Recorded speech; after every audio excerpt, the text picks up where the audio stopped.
Assalamualaikum warahmatullahi wabarakatuh. Pada pertemuan atau di video pertama kali ini, saya akan membahas tentang pengenalan di mata kuliah matematika komputer. Jadi, di mata kuliah matematika komputer di Prodi IF ITENAS ini ada dua pokok bahasan, yaitu tentang logika matematika ya, dengan ini adalah subpokoknya ya. Jadi dari mulai konsep logika, pembentukan validitas, sampai dengan di situ ada rangkaian logika dasar. Kemudian juga pokok bahasan yang kedua itu adalah matematika diskrit. Jadi kalau teman-teman lihat dari subpokok dari logika matematika dan matematika diskrit itu ada irisan subpokoknya, sehingga kita jadikan satu di satu mata kuliah matematika komputer.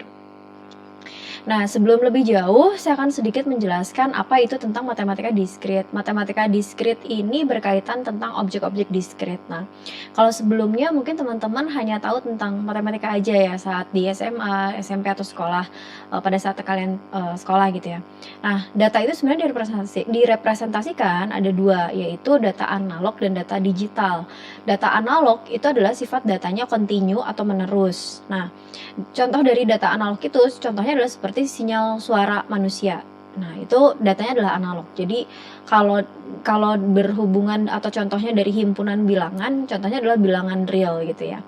Nah, sementara yang berhubungan dengan sistem digital ya, yang hubungannya dengan sistem digital seperti sistem komputer kita itu mengolah data yang sifatnya adalah diskrit. Nah, oleh karena itu, kenapa kita mempelajari matematika diskrit? Karena data yang diolah oleh sistem digital atau oleh komputer itu adalah data-data yang sifatnya adalah diskrit. Nah, data sifat diskrit itu seperti apa sih? Biasanya elemen-elemennya itu adalah unconnected atau tidak bersambungan.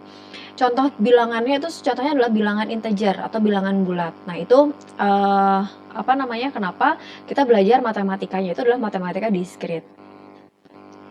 Salah satu implementasi dari materi atau subpokok bahasan yang ada di dalam matematika diskrit yang tadi udah disampaikan di awal, saya ambil satu contohnya aja yang mungkin ini juga cukup familiar buat teman-teman. Salah satunya adalah menentukan lintasan terpendek antar kota.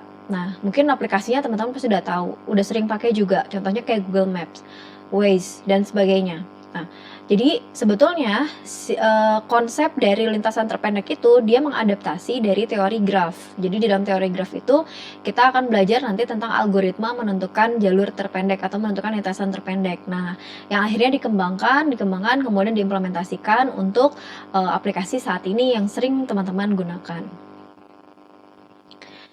Pokok bahasan yang berikutnya adalah tentang logika matematika. Nah, konsepnya begini sih sebenarnya, kenapa harus belajar logika matematika, sebenarnya kan karena kita berhubungan dengan sistem digital, sekarang sudah mengacu kepada sistem cerdas, apalagi sekarang lagi booming banget yang namanya artificial intelligence, sistem kecerdasan buatan gitu kan ya.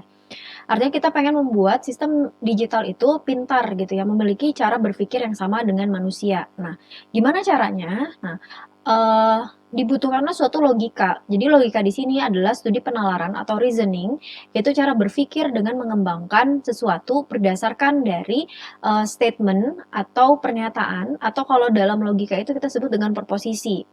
Jadi sistem digital itu kita akan berikan serangkaian, proposisi atau statement yang kemudian akan dieksekusi menjadi suatu output, sehingga, sistem digital atau sistem komputer itu dapat berpikir sama seperti layaknya berpikirnya manusia, seperti itu ya. Oke, tadi di awal kita bahas tuh ada pernyataan tadi ya. Kalau kita ngebahas tadi tentang, logika, tadi adalah, yang berhubungan dengan statement, pernyataan. Atau di sini kita sebut dengan proposisi. Nah, proposisi itu apa sih? Proposisi itu adalah sebuah pernyataan yang bisa bernilai benar, true, atau biasanya disimbolkan dengan T, atau salah, ya, atau false, atau disimbolkan dengan F. Tetapi tidak boleh keduanya sekaligus. Nah, itu proposisi. Jadi kalau proposisi itu adalah pernyataan, tapi dia harus punya nilai benar atau salah. Jadi nggak boleh keduanya. Itu proposisi bedanya ya. Kalau pernyataan biasa saja bisa bisa memungkinkan nilainya itu bisa benar dan bisa salah gitu ya, bisa keduanya. Tapi kalau proposisi itu nilainya hanya salah satu benar atau salah. kebenaran atau kesalahan dari suatu kalimat itu disebut dengan nilai kebenaran atau truth value. Biasanya sih dalam rangkaian digital itu direpresentasikan dengan nilai 1 dan 0. 1 itu adalah untuk yang bernilai benar ya atau true. Kalau 0 itu biasanya untuk yang bernilai salah atau false. Nah, sekarang saya mau tantang teman-teman, tentukan nih ya, di sini ada suatu kalimat. Anda coba tentukan, ini pernyataan, proposisi, kalau iya proposisi, tentukan nilainya. Oke ya. Contoh yang pertama, 8 adalah bilangan genap. Menurut teman-teman ini pernyataan atau bukan? Nah, syaratnya proposisi itu adalah harus pernyataan.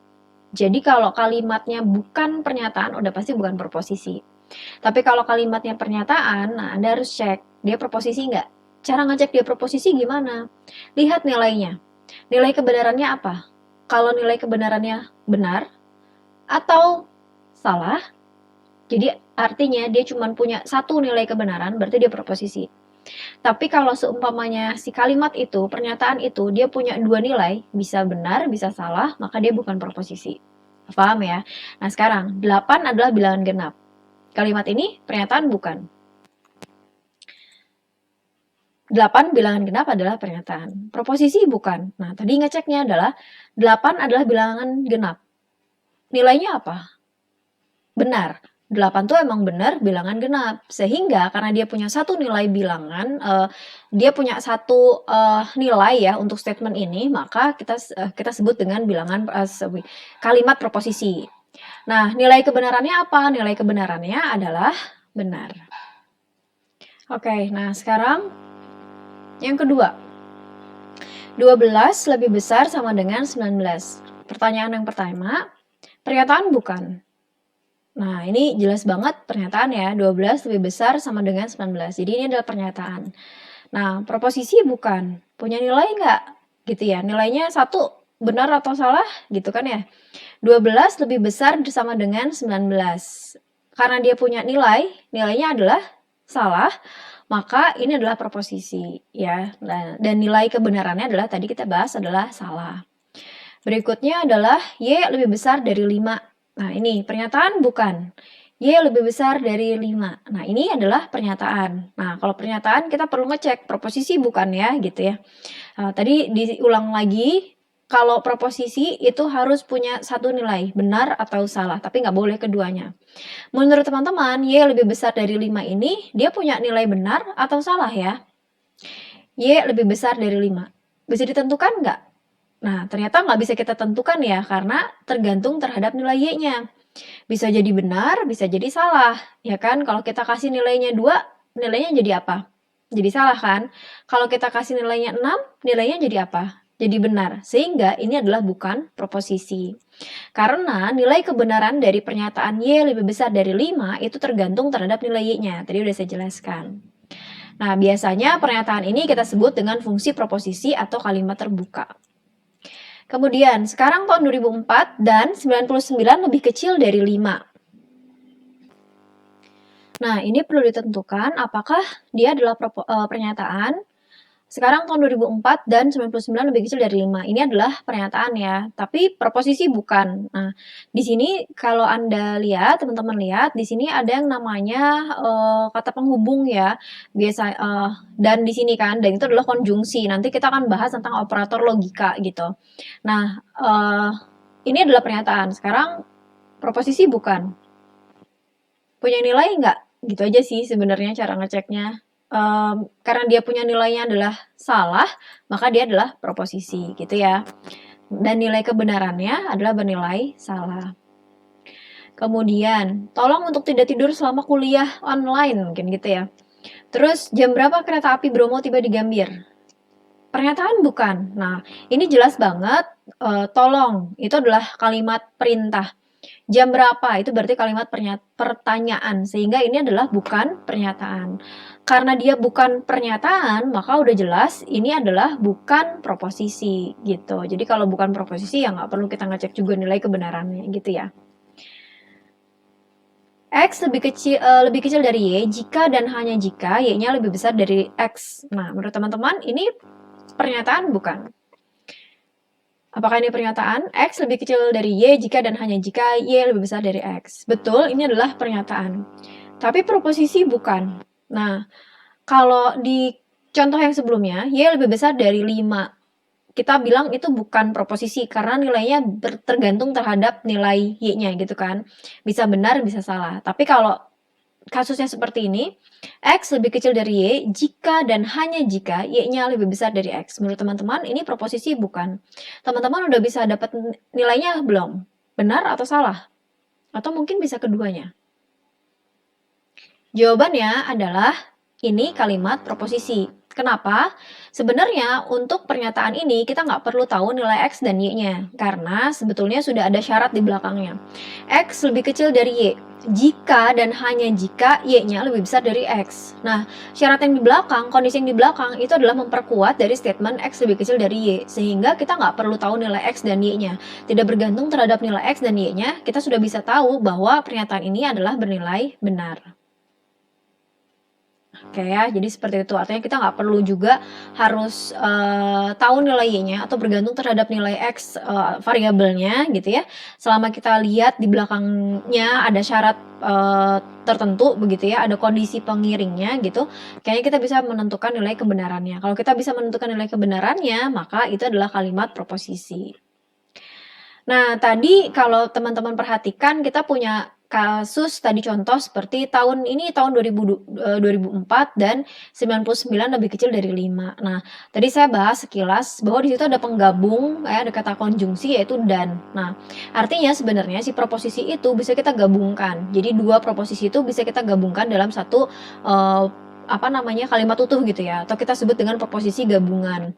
Nah, proposisi gabungan itu supaya mempersingkat sih sebenarnya supaya lebih simpel dalam penulisannya, biasanya sih kita lambangkan si kalimat-kalimat proposisi itu dengan huruf-huruf seperti P, Q, R, S, A, B, C, D, E, F, G, bebas ya gitu. Asal ditulisnya biasanya pakai huruf kecil sih gitu.